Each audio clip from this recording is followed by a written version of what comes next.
ये दो मजदूर सुनसान रोड पर रिपेयर का काम कर रहे होते हैं। ड्रिल मशीन जमीन को चीर रही होती है कि अचानक उसका बिट किसी अजीब और सख्त चीज से टकरा जाता है। अगले ही पल जमीन के नीचे से एक दहला देने वाली दहाड़ गूंज उठती है। मजदूर समझ भी नहीं पाते कि ये हो क्या रहा है कि ड्रिल अचानक कंट्रोल से बाहर होकर आगे की तरफ जाता है। एक मजदूर का पांव उसमें फंस जाता है और वो जमीन पर घसीटता हुआ दूर कहीं चला जाता है। उसका साथी ये देखकर तुरंत एक क्रोबार उठाता है और उसे बचाने के लिए भागता है, मगर मॉन्स्टर की रॉ पावर जमीन को हिला देती है। एक जबरदस्त लैंडस्लाइड होता है, पत्थर और मिट्टी हर तरफ गिरने लगते हैं। पर असल में इस जमीन के नीचे ये क्या चीज थी, ये पता करने कहानी 3 दिन पहले चली जाती है, जहाँ वॉल और अर्ल छोटे से डेजर्ट टाउन के हैंडीमैन हैं। फेंस ठीक करना, सेप्टिक टैंक पंप करना, टाउन के हर तरह के डर्टी काम उनकी जिम्मेदारी होती है। उनकी जिंदगी आम और पुरसुकून चल रही होती है कि तभी अचानक उनकी जिंदगी में अजीब घटनाएं शुरू हो जाते हैं। एक दिन वो भेड़ों का बाड़ा ठीक करने निकलते हैं। रास्ते में उनकी नजर एक इलेक्ट्रिकल टावर पर बैठे शख्स पर पड़ती है। पहले उन्हें लगता है कोई मेंटेनेंस वर्कर होगा, मगर जब करीब पहुंचते हैं तो मालूम होता है कि वो उनका पड़ोसी एडगर है, 70 साल का बूढ़ा आदमी। सवाल उठता है कि ये इतनी उम्र में शॉटगन के साथ इतनी ऊंचाई पर क्यों चढ़ा हुआ है। अर्ल मजाक में कहता है शायद ज्यादा शराब पी ली होगी। वॉल टावर पर चढ़ता है। आधी चढ़ाई पर ही उसे मौत की बदबू महसूस होती है। एडगर की आंखें धुंधली हो चुकी होती हैं, स्किन पर कॉर्प्स स्पॉट्स नजर आते हैं। वो कई दिन से वहाँ मरा हुआ पड़ा था। लोकल डॉक्टर बताता है कि उसकी मौत बिजली से नहीं हुई, बल्कि वो डिहाइड्रेशन से मरा है। सब ये सोचकर परेशान होते हैं कि वो टावर पर क्यों चढ़ा और वहाँ रुककर क्यों मरा, वो किस चीज से बच रहा था। राज गहरा होता जाता है। इसी दौरान ओल्ड फ्रेड के रैंच पर अजीब घटना होती है। सैकड़ों भेड़ अचानक एक साथ पागल हो जाते हैं। फ्रेड बेचैन होकर इधर उधर देखता है, पर फिर भी सब कुछ नॉर्मल लगता है। फिर उसके पीछे लगा स्केयरक्रो धीरे धीरे मिट्टी में धंसने लगता है। अचानक जमीन फटती है और मॉन्स्टर नीचे से अटैक करता है। वॉल और अर्ल अभी भी टावर वाले इंसिडेंट पर बात कर रहे होते हैं। वो सोचते हैं काम खत्म करने के बाद टाउन को वार्न करेंगे, मगर जब फ्रेड के भेड़ों के फार्म से गुजरते हैं तो ये मंजर देखकर सुन रह जाते हैं। भेड़ों को बेरहमी से फाड़ दिया गया होता है, जैसे भेड़ियों का झुंड टूट पड़ा हो। लेकिन इससे भी ज्यादा खौफनाक फ्रेड कहीं नजर नहीं आता, सिर्फ उसकी टोपी मिट्टी पर पड़ी होती है। पल जैसे ही टोपी उठाता है तो डर के मारे जम जाता है। फ्रेड का कटा हुआ सर जमीन में दबा होता है, जैसे किसी ने उसे सीधा नीचे खींच लिया हो।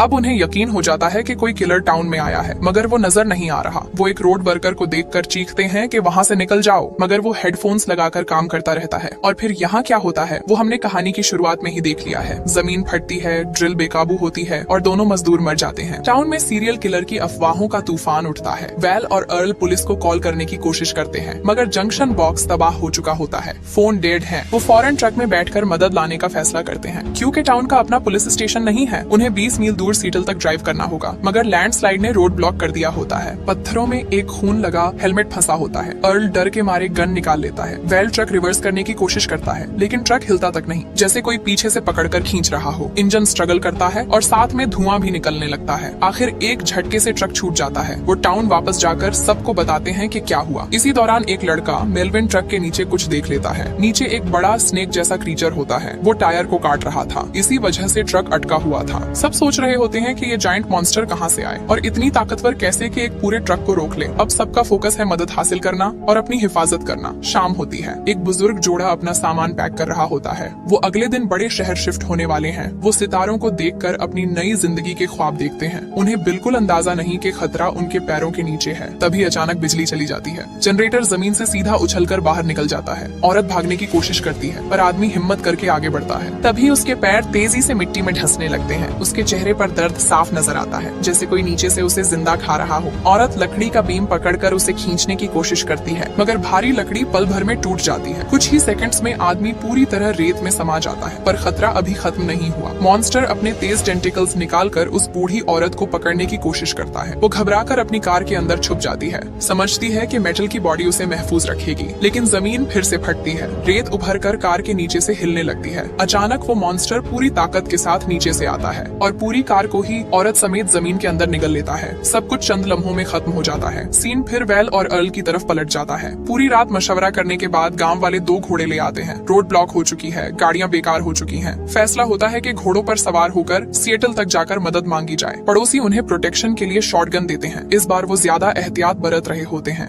माउंटेन रोड्स छोड़कर वाइड ओपन प्लेन्स के रास्ते से जाने का प्लान बनता है। उन्हें लगता है खुली जगह में कोई कातिल छुपकर हमला नहीं कर सकेगा, लेकिन वो गलत होते हैं। उनका दुश्मन कोई इंसान नहीं, एक ग्रेबॉइड है, एक दहशतनाक जाति जो जमीन के नीचे रहती है और ये डेजर्ट ही उसका घर है। अचानक घोड़े बेचैन होकर उछलने लगते हैं। उन्हें जमीन के नीचे की हरकत महसूस होती है। वेल और अर्ल कुछ समझ पाते उससे पहले ही घोड़े उन्हें गिरा देते हैं।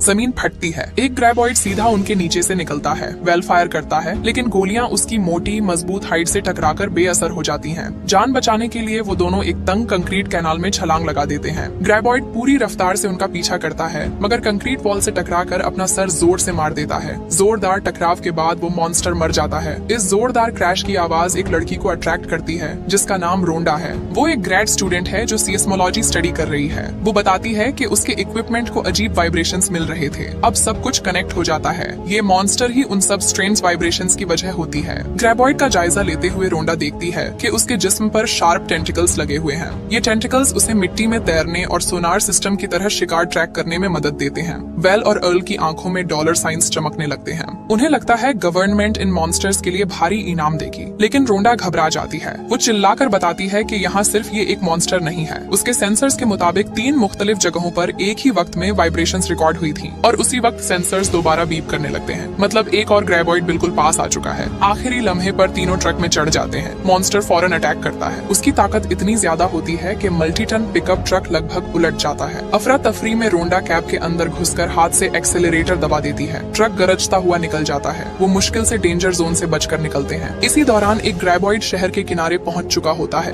लोग बिल्कुल अनजान होते हैं। कोई लाउड सीमेंट मिक्सर चालू कर देता है। ये आवाज ग्रेबॉइड के लिए परफेक्ट टारगेट बन जाती है। धीमी गरज के साथ घर हिलने लगते हैं। बेसमेंट की दीवार फूलने लगती है। ग्रेबॉइड बर्ड और हीदर के बेसमेंट की दीवार तोड़कर अंदर घुस जाता है, लेकिन ये उसकी सबसे बड़ी गलती होती है। बर्ड और हीदर वर्ल्ड वॉर 3 के लिए तैयार बैठे होते हैं। वो दीवार से असॉल्ट राइफल्स उतारते हैं और फायर खोल देते हैं। ग्रेबॉइड रुकता नहीं। तब bird heavy duty elephant gun निकालता है। 2 जबरदस्त ब्लास्ट्स के बाद मॉन्स्टर बिल्कुल बेजान हो जाता है। वेल और ग्रुप वापस टाउन पहुंचते हैं, मगर बाकी ग्रेबॉइड्स उनके पीछे होते हैं। अपने मरे हुए साथी के गुस्से में वो शहर में तबाही मचाने लगते हैं। वेल सब सर्वाइवर्स को रूफटॉप्स पर ले जाता है। उन्हें लगता है ऊंचाई उन्हें महफूज रखेगी, लेकिन वो इन मॉन्स्टर्स की इंटेलिजेंस को कम समझ लेते हैं। ग्रेबॉइड फाउंडेशन के नीचे मिट्टी खोदना शुरू कर देता है। घर धीरे धीरे धंसने लगता है। लोग खौफ में एक दूसरे को पकड़कर खड़े रहते हैं। नीचे जमीन लगातार हिल रही होती है। खतरा अभी टला नहीं है। वेल एक बुलडोजर देखता है और प्लान बनाता है। वो हिम्मत जोड़कर मशीन की तरफ दौड़ लगाता है। मॉन्स्टर उसका पीछा करता है। लोग उसे चीयर करते हैं। वेल कैब में घुस जाता है। बुलडोजर की हेवी आर्मर की मदद से वो सब सर्वाइवर्स को रेस्क्यू कर लेता है। वो माउंटेन्स की तरफ बढ़ते हैं, जहाँ सॉलिड ग्रेनाइट उन्हें महफूज रखेगा, लेकिन ग्रेबॉइड्स फिर चालाक साबित होते हैं। बुलडोजर के रास्ते में एक बड़ा ट्रैप खोद देते हैं। मशीन सीधा पिट में गिरकर फंस जाती है। सबको व्हीकल छोड़कर भागना पड़ता है। वो एक बड़े आइसोलेटेड बोल्डर पर चढ़ जाते हैं। यहाँ वो कुछ देर तक सेफ हैं, क्योंकि मॉन्स्टर्स सॉलिड स्टोन को नहीं चीर सकते, लेकिन डेजर्ट के बीच फंसे हुए हैं। न पानी न खाना। नीचे 2 ग्रेबॉइड्स शार्क की तरह इंतजार कर रहे होते हैं। अर्ल आइडिया देता है, क्योंकि मॉन्स्टर्स साउंड से शिकार करते हैं, वो उन्हें फिश कर सकते हैं। बर्ड के होममेड पाइप बॉम्ब्स को चारा बनाया जाता है। वेल एक जलता हुआ बॉम्ब रस्सी से बांधकर नीचे फेंकता है। एक ग्रेबॉइड उसे निगल लेता है। तेज धमाके के साथ वो टुकड़ों में फट जाता है। अब सिर्फ एक बाकी रहता है, और वो सबसे ज्यादा चालाक है। वेल फिर वही ट्रिक करता है। बॉम्ब फेंका जाता है, मगर ये ग्रेबॉइड उसे निगलने के बजाय वापस उनकी तरफ थूक देता है। बॉम्ब पत्थर पर गिरता है। सब कवर लेते हैं। ब्लास्ट उनके ज्यादातर वेपन्स और सप्लाईज तबाह कर देता है। अब सिर्फ एक आखिरी डायनामाइट स्टिक बाकी है। वेल सब कुछ दांव पर लगाने का फैसला करता है। वो 3 लोगों के साथ पास के क्लिफ की तरफ दौड़ लगाता है। ग्रेबॉइड फुटस्टेप्स की आवाज सुनकर पीछा करता है।